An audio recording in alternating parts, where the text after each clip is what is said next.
warahmatullahi wabarakatuh. Waalaikumsalam. Kembali lagi bersama saya Rian Agustian dalam program Tatap Muka. Selama setengah jam ke depan kita akan berbincang dengan Kepala Dinas Perhubungan Kabupaten Bandung. Kali ini saya berada di Taman Edukasi Lalu Lintas bersama Kadishub Kabupaten Bandung, Pak Iman Irianto. Assalamualaikum.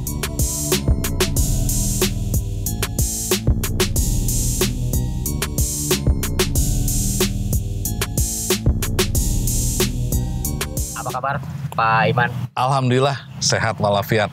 Nuhun Kang Ian. Kabupaten Bandung. Sebelumnya kita ngobrol santai aja ya Pak ya? Iya. Nggak usah terlalu formal lah. Iya. Karena program ini dibuatnya santai saja sih Pak. Iya. Pak Iman, Ya. awal karir Pak Iman menjadi PNS ya? Di Iya. Kabupaten Bandung tahun berapa nih Pak? Saya dulu testing di Kementerian Dalam Negeri tahun 94. Kenapa? Iya, alhamdulillah saya lolos, kemudian ditempatkan di Pemkab Bandung. Jadi waktu itu NIP saya masih NIP pusat. 010255 itu masih NIP Kementerian Dalam Negeri. Status dipekerjakan atau diperbantukan di Pemkab Bandung. Saya merintis dari mulai masih di staf di Dinas PMD. PMD itu sekarang Dinas Pemberdayaan Masyarakat Desa, betul. Hampir saya lama di situ. Kemudian saya pindah ke Sekretariat Daerah, Kasubag, Kepala Bidang, dan alhamdulillah saya pernah diberikan amanah juga tugas di wilayah sebagai camat. Camat ya. Awal karir Pak menjadi camat di mana dulu nih Pak? Saya waktu itu di Pasir Jambu dan kemudian di Banjaran. Ini dua tipikal yang berbeda. Di Pasir Jambu dominan itu wilayahnya pedesaan, banyak juga perkebunan teh di situ, ada perkebunan kina, Wisata juga ya Pak? wisata. Kemudian saya pindah ke Banjaran yang ya inilah agak kota-kota gitu, ada terminalnya, ada pasarnya, dinamis lah. Bahkan saat itu Banjaran masih sering terjadi juga tawuran. Sampai sekarang. Sampai sekarang. Sampai sekarang. Iya. Pak, pernah juga ya jadi camat di Balena ya? Enggak pernah saya. Oh, berarti dua wilayah itu. Setelah jadi camat, kemudian Bangpol. Enggak, saya sempat di Kabag organisasi dulu, kemudian sekretaris inspektorat, dan sejak Juni 2012 saya ditugaskan sebagai kepala waktu itu kepala kantor Kesatuan Bangsa dan Politik. Kemudian ada peningkatan status menjadi badan. Mei 2015 saya menjadi kepala Badan Kesatuan Bangsa Politik sampai kemarin September 2021. Jadi saya dihitung-hitung dari mulai Juni 2012 sampai dengan September 2021 ya 9 tahun 5 bulan lah. Saya bertugas. Terhitung lama ya? Terhitung lama. Paling lama, Kang. Paling lama saya di jabatan itu di antara yang lain gitu.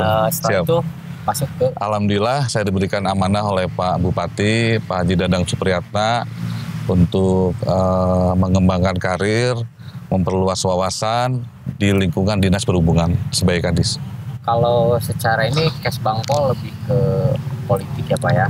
Iya betul. Berbeda. Ini gimana nih Pak cara untuk Bapak supaya ini biar nggak sama dengan Kes Bangpol, Disub seperti apa nih ramuan yang nanti Bapak? Iya. Jadi saya masuk di Disub ini tentunya surprise ya bagi saya gitu. Tapi tentunya pimpinan kan berpikir yang terbaik dan saya melihat ini adalah tantangan yang menarik bagi saya di Disub karena tadi saya belum pernah berkarir sama sekali di Disub nih. Tiba-tiba saya diberikan amanah sebagai Kadis. Langkah yang saya lakukan, satu, mohon petunjuk beliau apa yang menjadi PR bagi Disub yang harus kami fasilitasi begitu. Kedua, tentunya yang paling penting adalah saya melakukan konsolidasi full hampir 3 bulan ini karena di Disub ini ada beberapa bidang atau subunit kerja yang memang berkorelasi dengan latar belakang pendidikan petugas-petugasnya nih. Di kami, di Disub ini ada 4 bidang dan 3 UPT. Yang masing-masing tentunya memiliki target kinerja. Bidang lalu lintas? Bidang lalu lintas, bidang angkutan, bidang prasarana perhubungan, dan bidang pembinaan keselamatan. UPT ada 3, ada UPT pengelolaan parkir, UPT pengelolaan terminal, dan juga UPT pengujian kendaraan bermotor. Kalau untuk terminal di Kabupaten Bandung ada berapa Pak totalnya? Kita harus paham bahwa terminal di Kabupaten Bandung ini mengakomodir kendaraan internal kita ada 7 terminal. 7 terminal tipe C. Tipe C. Karena kalau tipe B itu kewenangannya provinsi. Tipe B itu mengakomodir angkutan yang antar kota dalam provinsi. Tipe A itu yang antar kota antar provinsi. AKAP. Ya. Pak, sebelum kita ngobrolin ke programnya di sini, Pak, saya pengen tahu nih kisah asmara Bapak dengan Ibu. Wah. Karena masyarakat di luar sana harus tahu juga loh, Pak. Pertemuan Bapak dengan Ibu di mana, terus bisa. Anak sekarang udah berapa? Saya kebetulan cinta lokasi. Cinta sama di. Iya. Istri saya Sri Mulyani Hanifah, panggilannya Hani. Ini 2 tahun setelah saya masuk 94, dia masuk 96, 97, tugas di keuangan di Kabupaten Bandung. Bertemulah kita, ya adalah proses dijodoh-jodohin gitu. Dimacomlangin. Iya, dimacomlangin. Kami berdua akhirnya sepakat untuk membangun rumah tangga tahun 99, tanggal 10 April. Kami sepakat untuk membangun rumah tangga dan dikaruniai 3 putra semuanya. Hanya yang 2, Kang Ian sudah mendahului waktu masih bayi. Kebetulan gini Kang Ian, saya ini kebetulan lahir dari keluarga prajurit ya, jadi ASC. Ya. Jadi saya kebetulan lahir itu tiba-tiba sudah ada di Kabupaten Maros. Kemudian saya pindah-pindah juga, saya sempat di Papua, di Biak, saya sempat di Kalimantan. Karena harus mengikuti orang tua. Harus ikut terus orang tua. Lagi betah-betah pindah, lagi betah-betah pindah. Tapi setelah saya dewasa, aduh alhamdulillah saya NKRI berarti.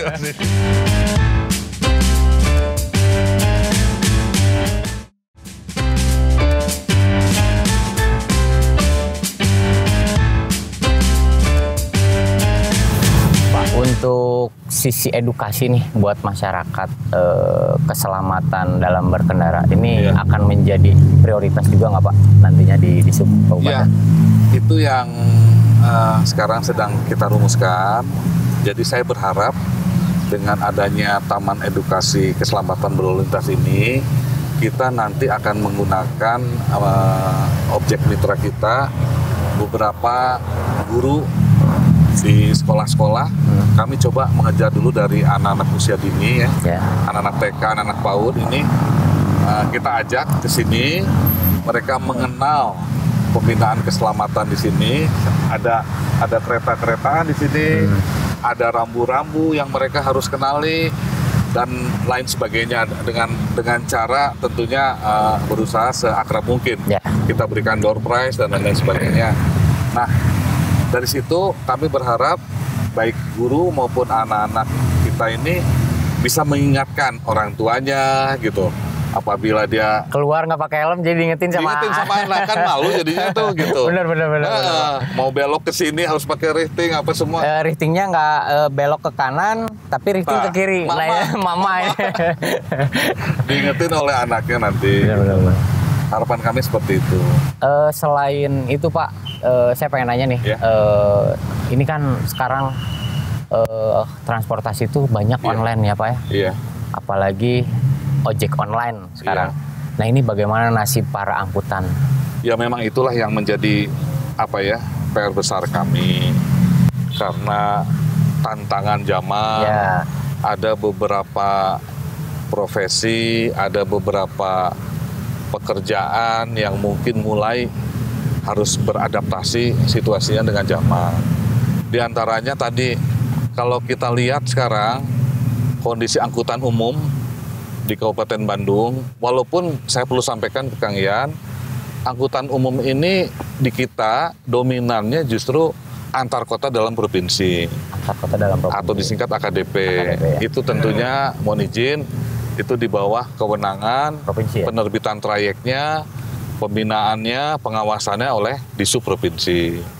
Tapi karena mereka juga warga kita kan gitu, warga Kabupaten Bandung, mau tidak mau kita harus lakukan upaya-upaya pembinaan.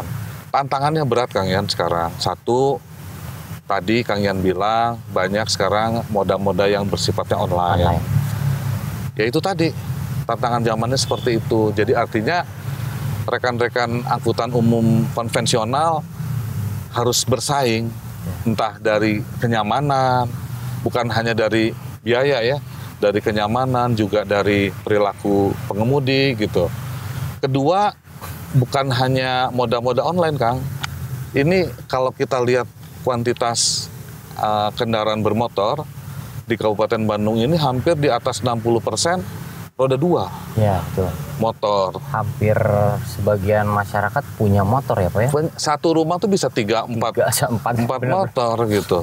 Nah ini juga kita coba mengkonsep apa yang disebut dengan restrukturisasi jaringan trayek. Ya. Jadi kami mencoba nanti mengefektifkan rute, jalur atau trayek mana saja sih yang bisa istilahnya menghidupi teman-teman pengemudi angkutan umum yang ada di Kabupaten Bandung. Karena kalau kita ngelihat ya Pak ya, secara dari kemarin dari 2021 gitu ya, angkutan umum sangat drop ya Pak. Karena siswa anak sekolah aja udah nggak ada gitu ya. Kan? Nah ini di Sub Kabupaten Bandung tuh menggratiskan ya beberapa tahun yang lalu gitu, 2021 kalau nggak salah, untuk di wilayah di Soreang dan Banjaran ya. Nah itu seperti apa nih Pak? Ya apa yang disampaikan Kang Ian tadi betul. Kami punya indikasinya dari laporan para pengawas terminal yang ada di Kabupaten Bandung. Mereka menarik retribusi dari angkutan itu sekarang terbatas sekali. Karena tadi angkutan itu di samping tadi yang kami sebut sebagai sebuah tantangan zaman, persaingan juga. Kita kemarin ada pandemi COVID. Otomatis pergerakan atau mobilitas orang dibatasi karena pandemi COVID itu. Di antaranya dengan pemberlakuan PPKM darurat level 4, level 3, sehingga yang paling dirasakan hasil komunikasi kami dengan teman-teman pengemudi adalah tidak adanya anak-anak sekolah yang biasa menjadi penumpang angkutan. Itu berdampak luar biasa bagi angkutan umum begitu. Nah, ini kita lakukan kemarin upaya-upaya bantuan dari pemerintah, subsidi, baik itu untuk pengemudinya maupun untuk masyarakatnya. Kami kemarin 2 bulan yang lalu kami uji coba, diantaranya untuk trayek Soreang Banjaran, Banjaran Bale Endah, kami lakukan subsidi, istilahnya naik angkot murah. Jadi kami beri subsidi yang biasanya 5.000, Soreang Banjaran menjadi 2.000 gitu. Kita beri subsidi ke pengemudinya untuk tidak memungut yang 3.000-nya. Oh iya. Gitu. Jadi masyarakat juga diuntungkan, pengemudi juga tidak dirugikan. Gitu. Pak, jika melihat kemarin ya 2021 ada berapa? Karena kan kalau angkutan tuh terkenalnya juragan angkutan ya Pak ya. Juragan angkot. Nah ini ada sekarang yang terfasilitasi oleh di Sub Kabupaten Bandung, ada berapa angkutan Pak yang sekarang? Kan ada Organda kalau nggak salah ya? Iya. Ada. Gini, memang teman-teman pengemudi ini bergabung dalam koperasi angkutan berbadan hukum. Yang koperasi angkutan ini lebih kepada biasanya koridor atau trayek-trayeknya. Nah mereka kemudian dihimpun dalam wadah Organda. Nah kita juga mencoba berkomunikasi dengan teman-teman koperasi angkutan ini, kira-kira nih gitu, kalau ada alih moda angkutan menjadi misalnya bis 2/3 atau 3/4 gitu, mereka siap nggak nih gitu posisinya. Terus terang Kang, ini ada juga pemikiran yang unik ya kalau saya bilang gitu. Jadi mereka masih terpaku kepada hal-hal yang sifatnya apa ya, sudut pandang di masyarakat gitu ya. Jadi kalau misalnya 3 angkot dia diganti menjadi 1 bis, 3/4, kata mereka ini timbul pertanyaan dari tetangganya. Kenapa bisa hilang? Kemana angkotnya nih, nggak ada nih. Jadi bener. panggilan sosial di lingkungan sebagai juragan angkotnya udah nggak ada, udah jadi hilang nih. Bener. Itu susah sekali kita yakinkan kepercayaan itu. Nah, kami berupaya terus, kita tidak mengenal lelah. Kami sampaikan ada 2 opsi. Kami tawarkan nanti ke mereka, apakah mereka beralih moda.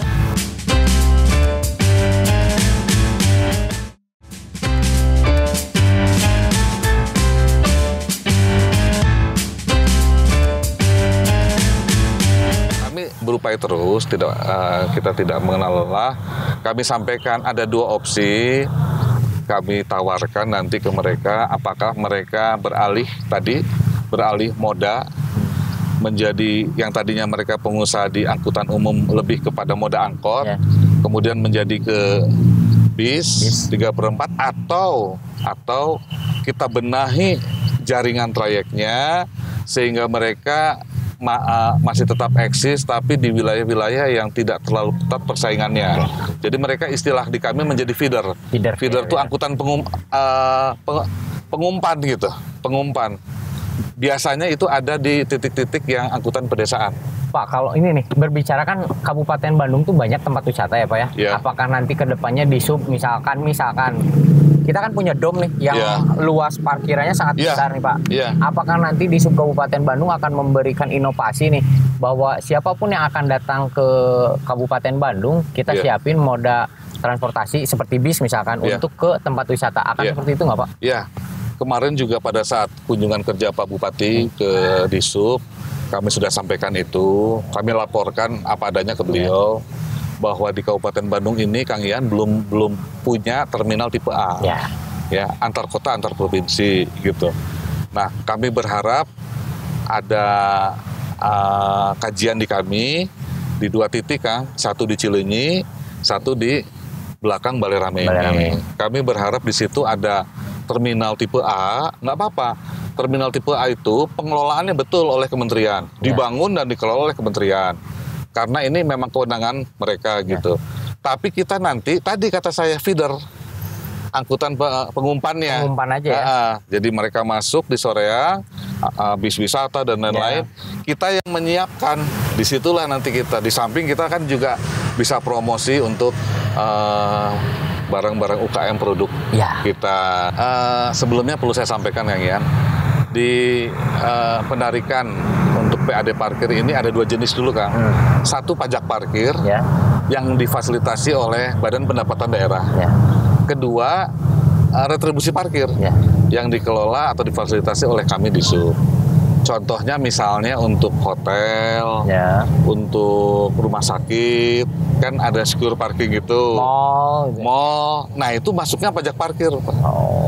Langsung mereka ke Bapenda. Atau dulu Dispenda ya. Nah yang di kami, yang retribusi parkir, ini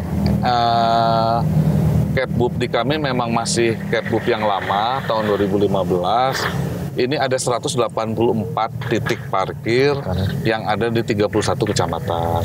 Kalau untuk nominalnya berapa sih Pak parkir di Kabupaten Bandung? Oke, jadi sekali lagi ya saya tegaskan bahwa di Sub itu memfasilitasi apa yang disebut dengan retribusi parkir. Karena kalau pajak parkir itu fasilitasinya atau kewenangannya oleh Bapenda. Tadi yang saya sebut di mall, di hotel, di rumah sakit kan itu. Nah, untuk yang retribusi parkir itu sendiri yang dikelola di Sub, pertama untuk yang di tepi jalan umum, untuk motor itu 1.000, untuk kendaraan roda 4 itu 2.000. Nah, ada yang tempat khusus itu yang lahannya menjadi aset kepemilikan Pemda, seperti terminal gitu. Itu bedanya 1.000 itu, untuk mobil 3.000, untuk motor 2.000, 2 jam pertama. seperti itu kan ya. Jadi kalau untuk masyarakat, kalau parkirnya hanya 5 menit, bayarnya berapa nih Pak? 1.000 aja. Pak, kalau untuk di Disub sendiri nih Pak, jumlah anggota Disub jajaran Bayu ya? Iya. Ada berapa Pak? Kami kurang lebih untuk PNS-nya ada 120-an, untuk pegawai non PNS atau PHL-nya ada 398. Jadi banyak ya? Iya, jadi kami memang butuh memang pegawai-pegawai non PNS karena layanan kami juga tersebar. Baik itu layanan dalam arti pengaturan lalin, juga di terminal-terminal, juga di pengelolaan parkir, itu kita butuh rekan-rekan pegawai non PNS. Oke. Ya. Pak, untuk karena di Kabupaten Bandung tuh nggak ada macet sebetulnya ya. Paling jalur wisata hanya weekend aja ya, Sabtu Minggu gitu ya. Cileunyi. Nah itu untuk mengurangi kemacetan di tempat-tempat wisata jajaran Bayu sendiri seperti apa nih Pak untuk menangani kemacetan? Ya, kita berupaya untuk melakukan jadi tugas itu kita all out dulu ya, teman-teman tuh paham CB-nya ya, gitu. Cara bertindak ya. Cara bertindaknya tentunya berkolaborasi dengan teman-teman dari Satlantas. Ya. Yang kedua, kita pun tidak lepas dari rekayasa lalu lintas yang kita lakukan. Yang ketiga, kita juga punya tim urai gitu untuk mengurai apabila ada kemacetan. Dan tadi pagi pun saya baru berkoordinasi dengan Pak Kapolres. Pak Kapolres pun berharap ada kita perbanyak CCTV ya, betul. di Kabupaten Bandung ya, untuk kita bisa mengetahui titik-titik mana. Memang masih terbatas di Bandung Raya ini. Kalau nggak salah di Nagreg ada ya Pak ya? Di Nagreg ada punya kementerian. Di subprovinsi di kami ada 2. Kami sendiri ada 9. Titiknya yang di Gading kalau nggak salah ya Pak? Yang di Gading, yang ada ini aja, yang ada traffic light-nya. Traffic light-nya. Kabupaten Bandung di mata Bapak seperti apa sih Pak? Kabupaten Bandung ini adalah kabupaten induk dari daerah-daerah otonom baru yang bermunculan. Entah itu Kota Cimahi, entah itu Kabupaten Bandung Barat, bahkan kalau lihat dari Sumedang pun masuk ya. Kita menelisik sejarah bukan Kota Bandung sendiri, ya, dari Kabupaten Bandung kan, gitu. Ya. Nah, insya Allah dengan potensi sumber daya yang ada, kita dan utamanya lagi pengalaman kita yang lebih daripada daerah-daerah otonom baru, dan terakhir kita di bawah visi misi Pak Bupati yang berusaha untuk terus bedas gitu ya, bangkit, edukatif, dinamis, agamis, dan sejahtera. Saya percaya dan saya yakin bahwa Kabupaten Bandung akan lebih maju ke depannya. Dua kata deh Pak untuk Kabupaten Bandung dari Bapak. 2 kata ya? 2 kata. Ya, 2 kata mah bedas good. Oke. Kita sudah setengah jam Pak berbincang dengan Pak Kadisub. Terima kasih banyak sama-sama, Pak atas perbincangan. Sama-sama pemirsa PJTV. Hari ini mudah-mudahan bisa menginspirasi untuk masyarakat Kabupaten Bandung, khususnya untuk wilayah Jawa Barat umumnya. Ayo. Selama setengah jam saya sudah menemani, sudah ngobrol. Terima kasih Pak. Sama-sama. Semoga sehat selalu. Sampai bertemu lagi di tatap muka selanjutnya. Assalamualaikum warahmatullahi wabarakatuh. Program ini disiarkan serentak di PJTV Bandung dan MJTV Magelang.